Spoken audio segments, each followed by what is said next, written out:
নির্বাচনী ডামাডোলে প্রশাসনের কড়া নজর এখন গোপালগঞ্জ, মাদারীপুর, শরীয়তপুর এবং ফরিদপুরের দিকে। ত্রয়োদশ জাতীয় সংসদ নির্বাচনকে সামনে রেখে গোপালগঞ্জ সহ এই 4 জেলায় বাড়তি নজরদারি জোরদার করেছে পুলিশ। নিরাপত্তায় থাকছে বডি ওন ক্যামেরা, ড্রোন ও বড় পরিসরের বাহিনী মোতায়েন। তবে প্রশ্ন উঠছে নিরপেক্ষতা এবং আস্থা নিয়ে। এই বিষয়গুলো নিয়ে আমাদের আজকের আলোচনা। প্রথম আলো বার্তা কক্ষ থেকে আপনাদেরকে স্বাগত জানাচ্ছি। আমি সাদিয়া ইয়াসমিন এবং আমাদের সঙ্গে যুক্ত আছেন মাহমুদুল হাসান, নিজস্ব প্রতিবেদক, প্রথম আলো। আপনাকে স্বাগত।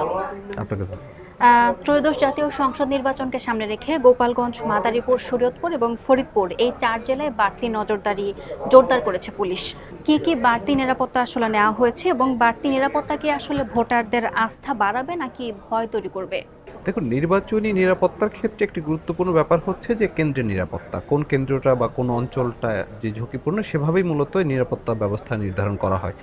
নির্বাচনী নিরাপত্তা নির্ধারণের অন্যতম একটি গুরুত্বপূর্ণ দিক হলো ভোটারদের প্রতিযোগিতা, কোন অঞ্চলে কোন দলের প্রতিদ্বন্দ্বিতা কেমন, কোন অঞ্চলে প্রার্থীর যে হেভিওয়েট প্রার্থী বলে সেই সংখ্যা কেমন এবং সেই অঞ্চলের মানুষের প্রবণতাগুলো কেমন, অতীত প্রবণতা কেমন, সেই নানা বিষয়ে বিবেচনা করেই মূলত ভোটের ঝুঁকির বিষয়টি দেখা হয়।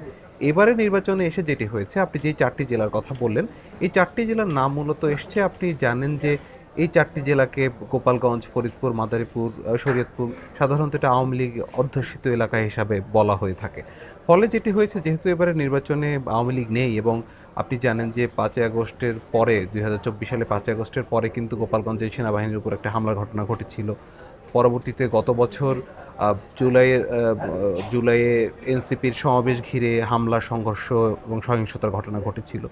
ফলে এক ধরনের একটি আশঙ্কার জায়গা কিন্তু থেকে যায়, যেহেতু আওয়ামী লীগের দিক থেকে আওয়ামী লীগ সরাসরি ভোটে নেই এবং তাদের দিক থেকে একটা কথা বারবার বলা হয়েছে, তারা যে কোনো মূল্যে এই নির্বাচন বানচালের বা একটা চেষ্টা তারা করতে পারে। আইন শৃঙ্খলা রক্ষাকারী বাহিনীর কথাগুলো বলছে একদিকে, আর একদিকে হচ্ছে তাদের দিক থেকে ভোট বর্জনের একটা ডাক আছে।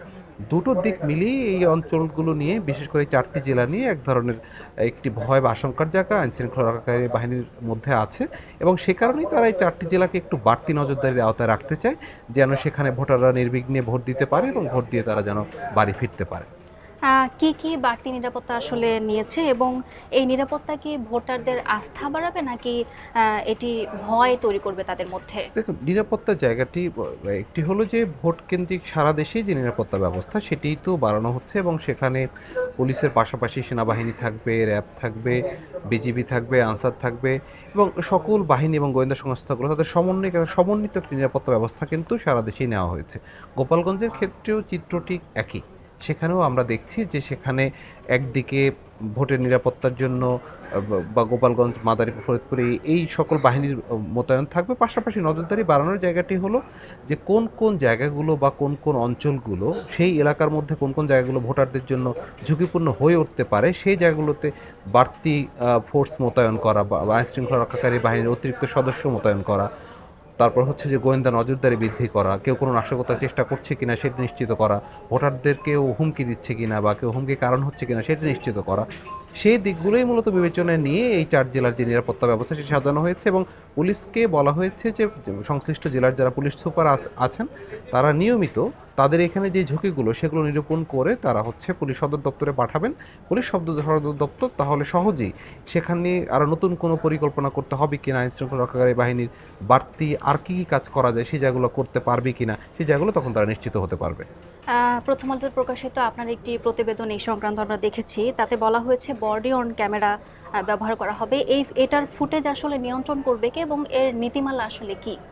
বডি অন ক্যামেরার ক্ষেত্রে আমি যেটা বলি, বডি অন ক্যামেরার ব্যবহার বাংলাদেশ পুলিশে আগে থেকেই আছে, এটি নতুন নয়। তবে যেটি অতীতে যেটি দেখা গেছে সাধারণত এটি অফলাইন হতো এবং যখন কোনো ঘটনা ঘটতো আপনি দেখবেন যে ঢাকা শহরে আমরা যখন চলাচল করি সার্জেন্টদের পকেটের উপরে একটা ছোট একটি ক্যামেরার মতো থাকে, এটিকেই মূলত বডি অন ক্যামেরা বলা হচ্ছে। বডি অন ক্যামেরার ক্ষেত্রে যেটি একটি গুরুত্বপূর্ণ দিক হলো যে এইবারের যে সংযোজন সেটি হলো যে এটা ইন্টারনেট সংযোগটি সেখানে থাকবে। ইন্টারনেট সংযোগ থাকার ফলে যখন প্রায় 15,000 বডি অন ক্যামেরা, টোটাল মোট 25,000-এর মতো বডি অন ক্যামেরা থাকছে, সেখানে 15,000 ক্যামেরার মধ্যে সেখানে ইন্টারনেট সংযোগের ব্যবস্থা থাকবে। যখন কোনো ঘটনা ঘটবে একজন পুলিশ সদস্য, আপনি জানেন যে যে কেন্দ্রগুলো বিশেষ করে ঝুঁকিপূর্ণ, কেন্দ্র মনে করা হচ্ছে, সেই কেন্দ্রগুলোতে অনলাইন সংযোগ সহ যে ক্যামেরাগুলো আছে সেগুলো দেওয়া হবে। তো সেক্ষেত্রে যখন বডি অন ক্যামেরাটি কোনো ঘটনা ঘটবে, তিনি সাথে সাথেই সে কিন্তু ইন্টারনেট সংযোগটির মাধ্যমে সরাসরি লাইভ স্ট্রিমিংয়ে তিনি চলে যেতে পারবেন, এবং তার যে তদারকি কর্মকর্তা তিনি থানা থেকেও সেটি দেখতে পারবেন, এবং পরবর্তীতে যদি সেটি প্রয়োজন হয় সেক্ষেত্রে কিন্তু সেন্ট্রাল যে মনিটরিং যেটা তদারকি যেটি করা হচ্ছে সেখান থেকে কিন্তু এই লাইভ স্ট্রিমের সঙ্গে যুক্ত হওয়ার সুযোগটি এটি থাকবে। অপরাধী শনাক্ত করার ক্ষেত্রে অনেক শুধু কাজে অপরাধী দেবে। শনাক্ত করাই না, আপনি জানেন যে নির্বাচনের ক্ষেত্রে একটি বড় জায়গা হলো যে প্রতিদ্বন্দ্বী প্রার্থী বা তাদের সমর্থকরাও কিন্তু বিভিন্ন সময় সংঘাত সংঘর্ষে জড়িয়ে পড়ে, এবং যখনই কোনো ঘটনা ঘটে পরবর্তীতে কিন্তু একটা অস্বীকার করার প্রবণতা আমরা দেখি সবসময়। যখন করা হচ্ছে তখন পরবর্তীতে বলা হচ্ছে যে না, এটি তো আসলে আমি করিনি, আমি আক্রান্ত হয়েছি, পরবর্তীতে আমি প্রতিরোধ করার চেষ্টা করেছি। ফলে যেটি হয় যে আসল ঘটনাটি কী সেটি কিন্তু সেই চিত্রটি আমরা সবসময় পাই না। এই কারণেই মূলত যেন তথ্য থাকে এবং যেন তাৎক্ষণিকভাবে ব্যবস্থাটি নেওয়া যায় যে তিনি যেই কাজটি করছেন, তিনি যে কথাটি বলছেন সেটি সঠিক কিনা, বা যদি সেটি সঠিক হয়ে থাকে, আমার কাছে যদি প্রমাণ থেকে থাকে, আপনি জানেন যে ম্যাজিস্ট্রেটরা ভোটের মাঠে তারা আছেন, সেক্ষেত্রে তারা যেন সাথে সাথে ব্যবস্থাটি নিতে পারেন সেটি নিশ্চিত করা, এটি একটি জায়গা। সব মিলিয়ে মূলত বডি অন ক্যামেরার মূল উদ্দেশ্যের জায়গাটি হচ্ছে একদিকে তথ্য সংগ্রহ করা, আরেকটা হচ্ছে যারা অপরাধ করবে তাদের মধ্যে ওই জায়গাটা তৈরি করা যে তুমি যদি কিছু করো সেটির কিন্তু প্রমাণ আমাদের কাছে থাকবে এবং তুমি কিন্তু এখান থেকে পার পাবে না। ওই বার্তাটি দেওয়ার একটি চেষ্টা আইনশৃঙ্খলা রক্ষাকারী বাহিনীর পক্ষ থেকে আমরা দেখেছি। তারা বলছেন যে মূলত এই কারণেই এই উদ্যোগটি নেওয়া হয়েছে। কিছু প্রার্থীদের বিশেষ নিরাপত্তা দিলে লেভেল প্লেইং ফিল্ডকে আসলে নিশ্চিত করা যাবে। দেখুন, লেভেল প্লেইং ফিল্ডের সাথে একটি বিষয় আপনি দেখবেন যে ঝুঁকি, একটি হচ্ছে প্রার্থীর জনপ্রিয়তা, আরেকটি হচ্ছে ভোটের মাঠ, আরেকটি হচ্ছে যে সেই প্রার্থীর ঝুঁকি কতখানি আছে।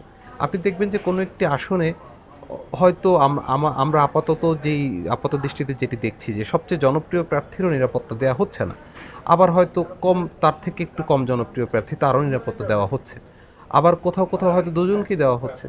বা বিষয়টি হলো যে ঝুঁকিটির মাত্রাটি কার কতখানি। ঝুঁকি যার যা মূলত ঝুঁকি অনুযায়ী হচ্ছে যে নিরাপত্তা বিষয়টি দেখা হচ্ছে। ফলে এখানে লেভেল প্লেইং ফিল্ডের থেকে আপনি কিন্তু এখানে কোনো দল ধরে নিরাপত্তা ব্যবস্থা নিশ্চিত করা হচ্ছে না।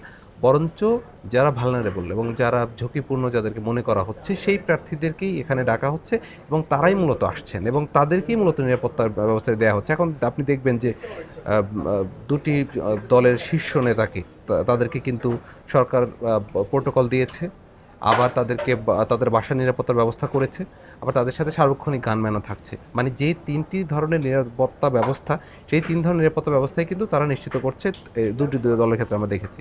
আবার তার যারা দ্বিতীয় সারির এর পরের সারির যারা নেতা আছেন তাদের ক্ষেত্রে কিন্তু আমরা দেখছি শুধু গানম্যান আছে।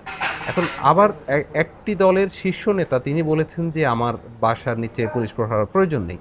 পরে পুলিশ তাকে বলেছিল যে আপনি চাইলে নিতে পারেন, কিন্তু সে নেয়নি।